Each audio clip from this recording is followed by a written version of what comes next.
A-level chemistry question on isomerism. It's very simple because I'm going to explain the way you'll be able to understand it. Let's go.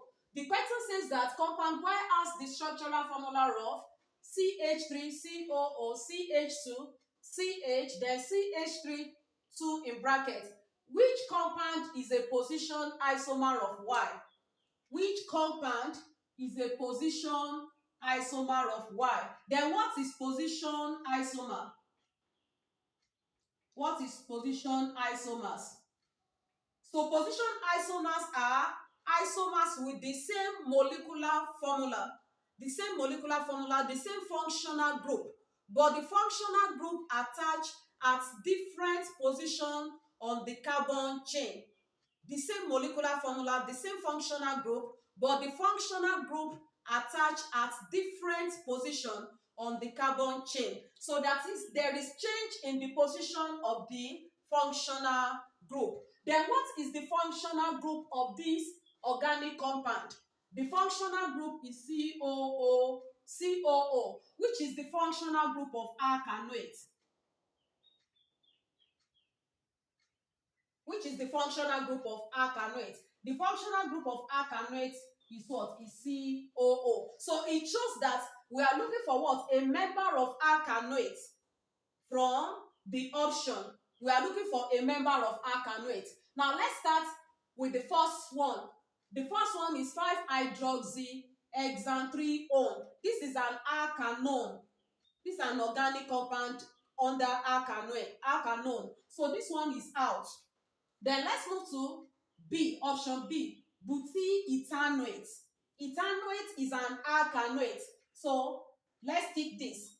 Now let's look at option C, hexanoic acid. Hexanoic acid is under alkanoic, that is carboxylic acid. So this one is out.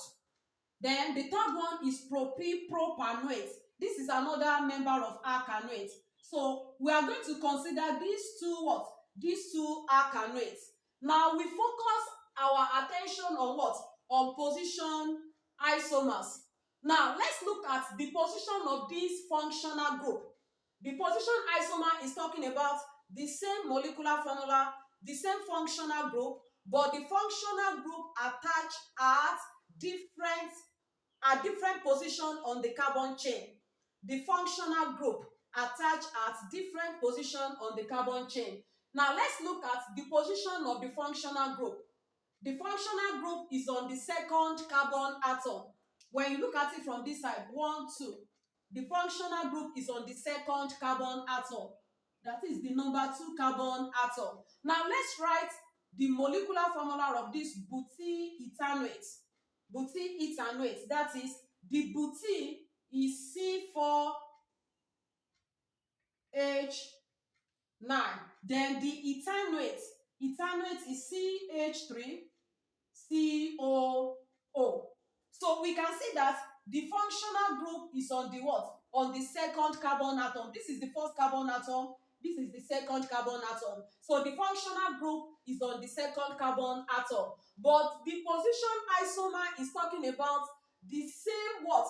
The same molecular formula, the same functional group, but the functional group attached at different position on the what? On the carbon chain. Now we have the same position. This one is on the second carbon atom. This one is on the second carbon atom. So it shows that option B is out. Option B is out. Now let's move to propylpropanoate.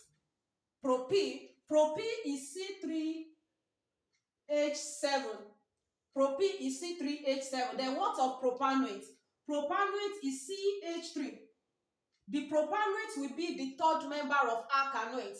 CH3, CH2, then COO. So we can see that. Let's look at this functional group now. 1, 2, 3. The functional group is on the third carbon atom. The functional group on the third carbon atom.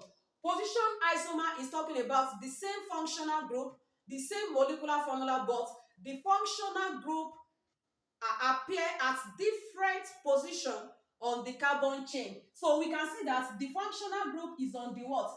On the third carbon atom. 1, 2, 3. So from the first one, the functional group is on the second carbon atom. So the correct option is what? The correct option is D. Very simple.